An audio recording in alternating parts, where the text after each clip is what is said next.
Alam mo kaya George, pasok ka na. Ngunit tila di tumitigil ang ulan. Ano ba dapat ang payo natin sa mga mag-aaral? Alam mo, Kuya Ray, simple lang yan. Kailangan lang nilang magdala ng payo, sombrero, kapote, jacket, at iba pa. Tama Kuya George, dapat lagi silang magdala ng payong para protektado sila sa ulan. Sombrero naman para sa ulo.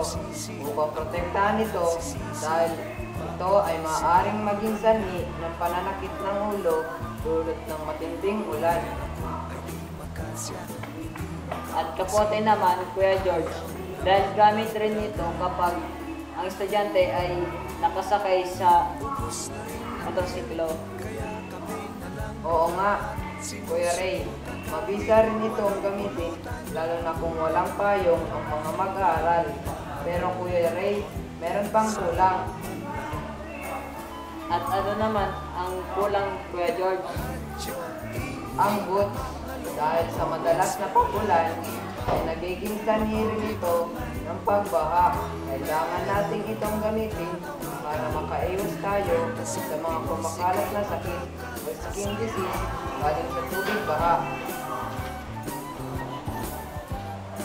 Kuya George, di ba meron ding mga vitamin na tulad ng silin? Dapat lagi rin silang uminom dito para laging protektado.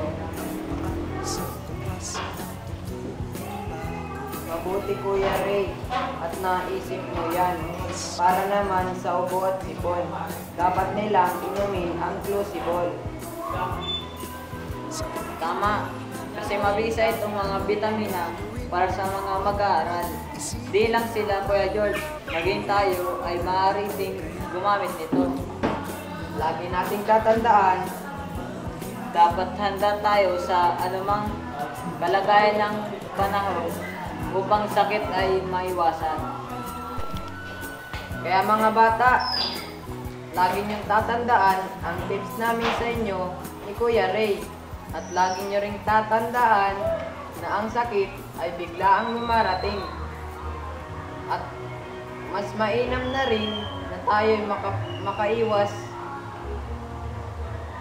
sa lalong madaling panahon. Ako nga pala si Kuya George. At ako nga pala si Kuya Ray.